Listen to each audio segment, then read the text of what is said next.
Hello friends, welcome to my YouTube channel. आज 23 मई का current affair आपके सामने लेके आया हूं। तो दोस्तों आइए देखते हैं। अगर आप मेरे चैनल पर नए हैं तो चैनल को सब्सक्राइब कर लो, बेल आइकन को दबा लें। आइए टॉप 10 इंपॉर्टेंट क्वेश्चंस देखते हैं आज हम करंट अफेयर का। तो दोस्तों आज का वीडियो हम शुरू करते हैं। हमारा पहला क्वेश्चन है, मई 2020 में केंद्रीय मंत्रिमंडल ने प्रधानमंत्री मत्स्य संपदा योजना को मंजूरी दी है। कब दी गई है? मई 2020 में। योजना के कितने वर्षों की अवधि के दौरान लागू की जाएगी? कितने वर्षों के बाद लागू की जाएगी बताइए। इसका आंसर हो जाएगा 5 वर्ष। कितना हो जाएगा? 5 वर्ष। ठीक है, आगे बढ़ते हैं, व्याख्या जानते हैं थोड़ा इसका। व्याख्या है, केंद्रीय मंत्रिमंडल ने प्रधानमंत्री मत्स्य संपदा योजना को मंजूरी तो दे दी है। योजना का उद्देश्य देश में मत्स्य अनुभाग के सतत और जिम्मेदार विकास के माध्यम से नीली क्रांति लानी है। इसे 20,000 करोड़ रुपए के कुल निवेश से लागू किया जाएगा। यह योजना 2020-21 से 2024-25 तक 5 वर्षों की अवधि के दौरान लागू की जाएगी। ठीक है, आगे बढ़ते हैं। हमारा नेक्स्ट क्वेश्चन है, निम्नलिखित में से किसने नेशनल टेस्ट अभ्यास नामक एक नया मोबाइल ऐप विकसित किया है? बताइए। इसका आंसर हो जाएगा ऑप्शन नंबर डी, राष्ट्रीय परीक्षण एजेंसी। आइए थोड़ा व्याख्या जानते हैं, किसने विकसित किया है? राष्ट्रीय परीक्षण एजेंसी। आइए व्याख्या जानते हैं। व्याख्या है, केंद्रीय मानव संसाधन मंत्री रमेश पोखरियाल निशंक ने एक नया मोबाइल ऐप लॉन्च किया है जिसका नाम है नेशनल टेस्ट अभ्यास। ओके, आगे पढ़ते हैं थोड़ा व्याख्या। कहता है, ऐप को राष्ट्रीय परीक्षण एजेंसी एनटीए द्वारा विकसित किया गया है। किसके द्वारा? एनटीए द्वारा विकसित किया गया है, जो उम्मीदवारों को एनटीए की निगरानी में जेई मेन और नीट जैसी आगामी परीक्षाओं के लिए मॉक टेस्ट लेने में सक्षम बनाता है। ओके, देश भर के छात्र ऐप का उपयोग करके उच्च गुणवत्ता परीक्षण को मुफ्त में प्राप्त कर सकते हैं। ठीक है ना। नेक्स्ट क्वेश्चन की तरफ बढ़ते हैं। किसने बनाया है ऐप? एनटीए ने बनाया है। आगे बढ़ते हैं। 3 नंबर क्वेश्चन। 3 नंबर क्वेश्चन कहता है कि मई 2020 में किस राज्य में किसानों और भूमिपुत्रों के कल्याण के लिए एक समावेशी कार्यक्रम भी अन्नपूर्णा शुरू किया गया है? बताइए किस राज्य में? इसका आंसर हो जाएगा महाराष्ट्र। कहाँ हो जाएगा? महाराष्ट्र। आइए जानते हैं इसके बारे में थोड़ा व्याख्या है, महाराष्ट्र में किसानों और भूमिपुत्रों के कल्याण के लिए एक समावेशी कार्यक्रम भी अन्नपूर्णा शुरू किया गया है। ठीक है ना। इस पहल की घोषणा आईआरडीए द्वारा लाइसेंस प्राप्त एक बीमा मध्यस्थ इंटीग्रेटेड रिस्क इंश्योरेंस द्वारा की गई थी।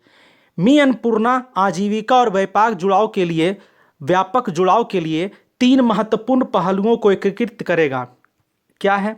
इसमें 3 आज्ञाएं शामिल हैं, विशेषज्ञता, जुड़ाव और हकदारी। महाराष्ट्र का जान लीजिए थोड़ा सा, महाराष्ट्र का बेसिक नॉलेज।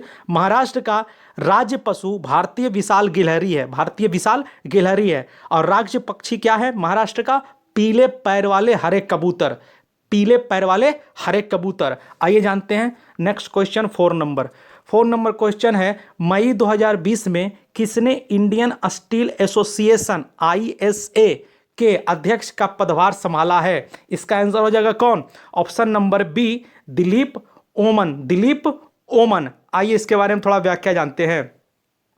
व्याख्या है, Arcelor Mittal Nippon steel India के CEO दिलीप ओमन ने इंडियन स्टील एसोसिएशन के अध्यक्ष का पदभार संभाला।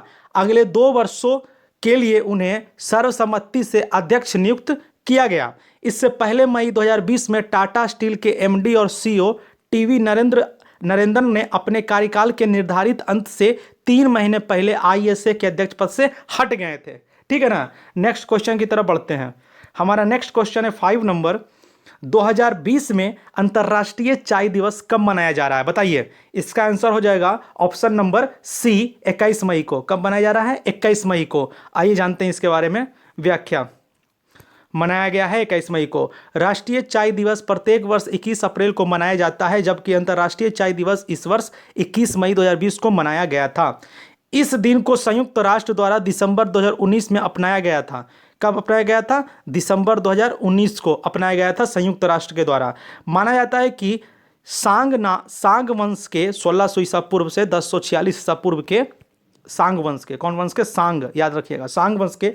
माना जाता है कि सांग वंश के इतना के दौरान यूनान क्षेत्र में एक औषधीय पेय के रूप में चाय की उत्पत्ति हुई। चाय पीने का एक प्रारंभिक रिकॉर्ड 3री शताब्दी ईस्वी में भी लिखा गया है। ओके, नेक्स्ट क्वेश्चन 6 नंबर में देखते हैं क्या है। कहता है कि मई 2020 में पश्चिम बंगाल के दीघा के पास चक्रवर्ती तूफान जो भूस्खलन किया, उसका नाम क्या था? उसका नाम था अम्फान। क्या था? अम्फान। क्या था? अम्फान। इस लगभग 1 लाख करोड़ का नुकसान हुआ है पश्चिम बंगाल में। आइए जानते हैं। 20 मई 2020 को पश्चिम बंगाल के दीघा के पास चक्रवर्ती तूफान अम्फान पहुंचा। इसके प्रभाव में कोलकाता सहित राज्य के 7 तटीय जिलों में तेज हवा के साथ भारी बारिश हो रही है। प्रारंभिक जानकारी के अनुसार बारिश से संबंधित घटनाओं में अब तक 4 व्यक्तियों की मौत हो गई है। फिलहाल इसका जो अपडेट है वो 90+ है। 90+ का मौत का पुष्टि हो चुका है। आगे जानते हैं 7 नंबर। मई 2020 के पहले सप्ताह में उत्तर प्रदेश के बहराइच वन प्रभाग द्वारा घाघरा नदी में कितने घड़ियाल छोड़े गए हैं? बताइए। इसका आंसर हो जाएगा ऑप्शन नंबर सी, 40। कितने छोड़े गए हैं? 40। आइए थोड़ा व्याख्या जानते हैं। मई 2020 के पहले सप्ताह में उत्तर प्रदेश के बहराइच वन प्रभाग द्वारा घाघरा नदी में 40 घड़ियालों को छोड़ा गया। पशुओं को टैग होने के बाद लखनऊ के कुकरैल घड़ियाल पुनर्वास केंद्र से लाया गया था। प्रजाति की प्रकृति लाल सूची के संरक्षण के लिए अंतर्राष्ट्रीय संघ में घड़ियाल गंभीर रूप से संकटग्रस्त है। ओके, आइए नेक्स्ट क्वेश्चन की तरफ बढ़ते हैं। 8 नंबर क्वेश्चन है कि मई 2020 में मनरेगा योजना के तहत देश के ग्रामीण भागों में रोजगार सृजन के लिए कितने रुपए करोड़ में आवंटित किए जाएंगे? बताइए। इसका आंसर हो जाएगा ऑप्शन नंबर डी, 40,000 करोड़। कितना हो जाएगा? 40,000 करोड़। आइए थोड़ा व्याख्या जानते हैं। वित्त मंत्री निर्मला सीतारमण ने 17 मई 2020 को आत्मनिर्भर भारत पैकेज की पांचवी और अंतिम किस्त का अनावरण किया। मनरेगा योजना के तहत देश के ग्रामीण भागों में रोजगार सृजन के लिए अतिरिक्त 40,000 करोड़ रुपए का आवंटन किया जाएगा। अप्रैल 2020 के पहले सप्ताह में राज्य आपदा राहत कोष से अग्रिम के रूप में राज्यों को 11,000 करोड़ रुपए से अधिक जारी किए गए हैं। ठीक है ना। 9 नंबर क्वेश्चन देखते हैं क्या है। 9 नंबर क्वेश्चन है, मई 2020 में निम्नलिखित में से किसने thermal corona combat headgear launch किया है? Thermal corona combat headgear launch किया है, इसके बारे में जानते हैं। इसका आंसर हो जाएगा option number A, Delhi police. किसने? दिल्ली पुलिस। आइए थोड़ा व्याख्या जानते हैं। व्याख्या है कि दिल्ली पुलिस ने thermal corona combat headgear launch किया है। इसके जरिए पुलिस कर्मी 10 से 15 मीटर की दूरी से बड़ी संख्या में लोगों का तापमान पता लगा सकेंगे। कितना मीटर से? 10 से 15 मीटर की दूरी से। भारतीय रोबोटिक्स सॉल्यूशन के सहयोग से पुलिस द्वारा यह पहल शुरू की गई है। किसके द्वारा की गई है? तो भारतीय रोबोटिक्स सॉल्यूशन के सहयोग से। इस उपकरण की मदद से लाइव इमर्जी को एक केंद्रीकृत नियंत्रण केंद्र से भी भेजा जा सकता है। ठीक है ना। नेक्स्ट क्वेश्चन की तरफ बढ़ते हैं। 10 नंबर आखिरी क्वेश्चन है ये। आरबीआई की किस तिथि तक पोस्ट और प्री शिपमेंट निर्यात क्रेडिट के लिए ब्याज सब्सिडी प्रदान करने की योजना है? इसका आंसर हो जाएगा मार्च 31, 2021। आइए जानते हैं थोड़ा व्याख्या। पोस्ट और प्री शिपमेंट निर्यात क्रेडिट के लिए ब्याज सब्सिडी प्रदान करने वाली आरबीआई की एक योजना को 31 मार्च 2021 तक 1 साल के लिए बढ़ा दिया गया है।